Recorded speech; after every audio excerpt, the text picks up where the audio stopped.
Assalamualaikum warahmatullahi wabarakatuh.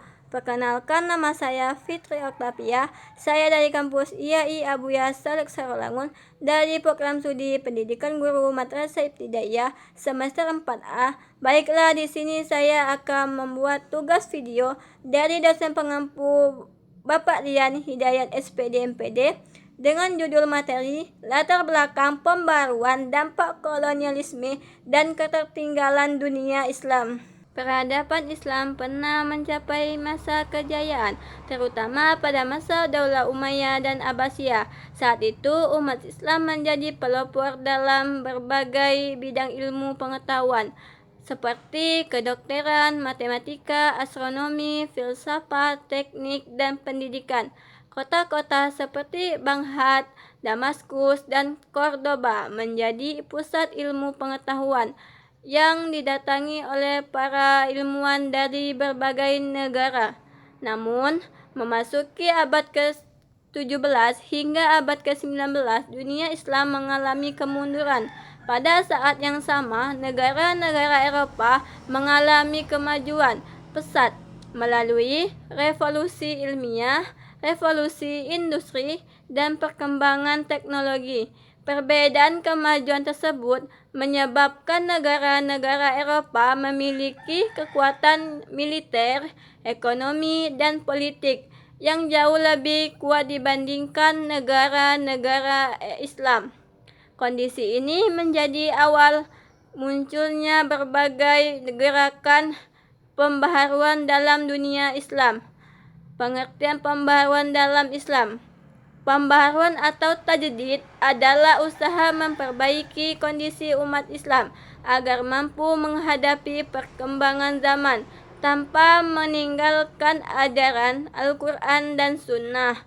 Pembaharuan bukan berarti mengubah agama Islam, melainkan memperbaiki cara berpikir sistem pendidikan, pemerintahan, ekonomi, dan kehidupan sosial agar sesuai dengan kebutuhan masyarakat.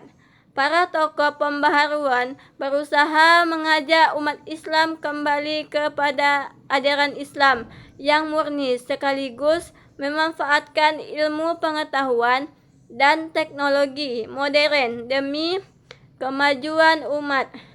Latar belakang pembaharuan dunia Islam ada beberapa faktor yang melatar belakangi munculnya gerakan pembaharuan. 1. Kemunduran politik. Banyak kerajaan Islam mengalami konflik internal, perebutan kekuasaan, korupsi, serta lemahnya kepemimpinan. Kondisi ini membuat pemerintahan tidak stabil dan mudah dipengaruhi oleh bangsa asing. 2. Kemunduran ekonomi. Perekonomian negara-negara Islam semakin melemah karena jalur perdagangan internasional dikuasai oleh bangsa Eropa. Pendapatan negara berkurang sehingga sulit membangun pendidikan, pertahanan, dan kesejahteraan masyarakat. 3. Kemunduran ilmu pengetahuan. Tradisi penelitian dan pengembangan ilmu mulai menurun. Semangat membaca, menulis, dan melakukan penelitian tidak lagi berkembang seperti pada masa kejayaan Islam. Akibatnya umat Islam tertinggal dalam bidang sains dan teknologi. 4.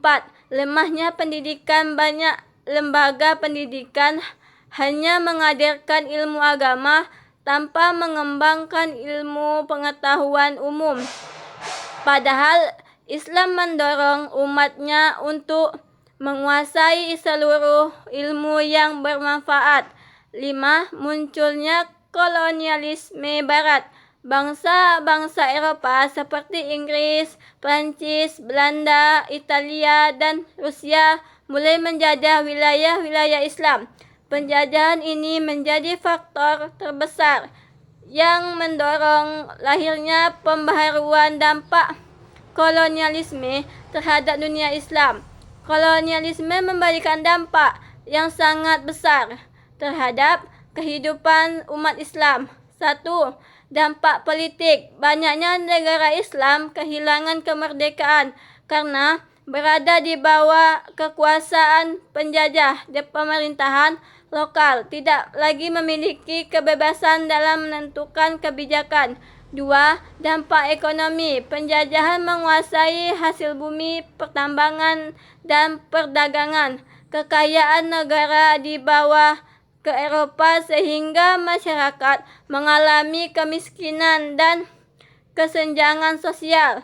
2. Dampak pendidikan, sistem pendidikan tradisional mengalami kemunduran. Pendidikan yang dikembangkan penjajah lebih banyak bertujuan mencetak tenaga kerja untuk kepentingan kolonial daripada membangun kemajuan umat.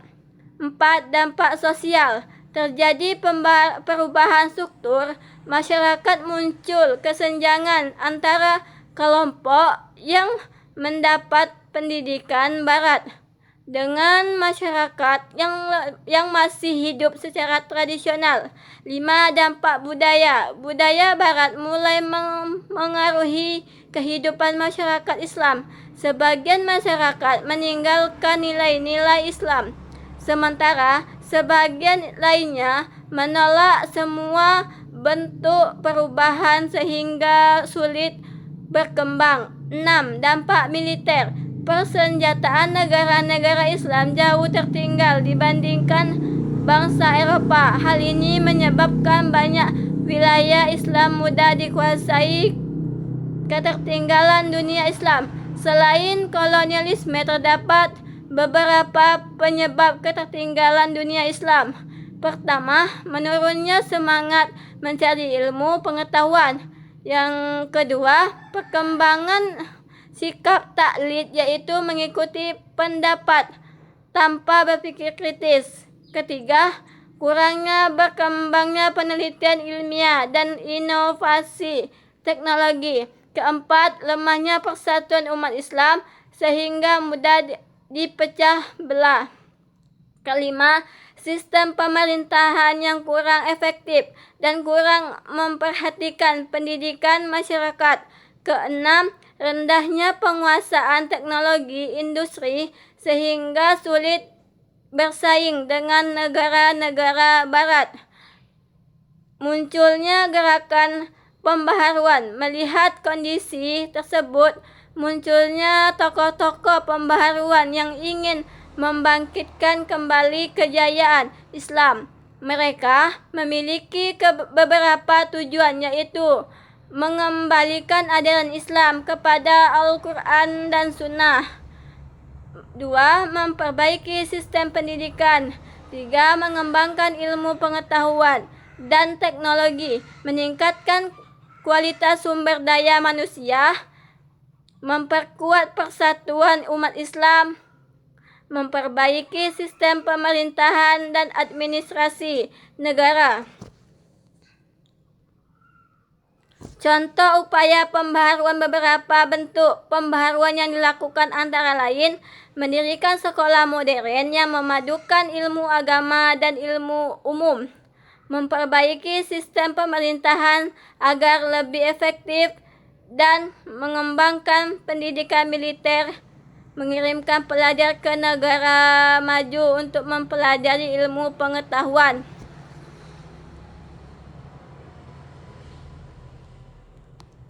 Kesimpulan, gerakan pembaruan muncul karena dunia Islam mengalami kemunduran di bidang politik, ekonomi, pendidikan, ilmu pengetahuan, dan militer. Kondisi tersebut diperparah oleh kolonialisme bangsa Barat dan menguasai banyak wilayah Islam. Oleh karena itu, para tokoh pembaharuan berupaya membangkitkan kembali kejayaan umat melalui pembaruan pendidikan, pemerintahan, ilmu pengetahuan, serta penguatan ajaran Islam berdasarkan Al-Quran dan Sunnah. Sekian dari saya akhiri. Wallahul muwaffiq ila aqwamit thoriq. Assalamualaikum warahmatullahi wabarakatuh.